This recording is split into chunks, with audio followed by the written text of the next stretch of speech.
was saying is, my dedication level was absolutely immaculate. In Philippians 3, he says, I was of the stock of Israel. I was of the right nation. I was a Hebrew of Hebrews. He says, I was from the tribe of Benjamin. He says, concerning the law, I was a Pharisee, man. I was top of my class. He says, concerning zeal, I persecuted the church. And concerning the righteousness which is of the law, I was perfect. And then he had what? He had an encounter with God. Your life will not change unless you have an encounter with God. So this voice calls from heaven, Saul, Saul, why are you persecuting me? You know what Saul's response was?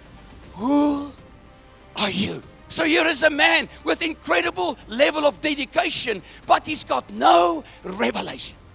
Are you serving God from your dedication, or are you serving God from a revelation that you carry on the inside? What is your revelation?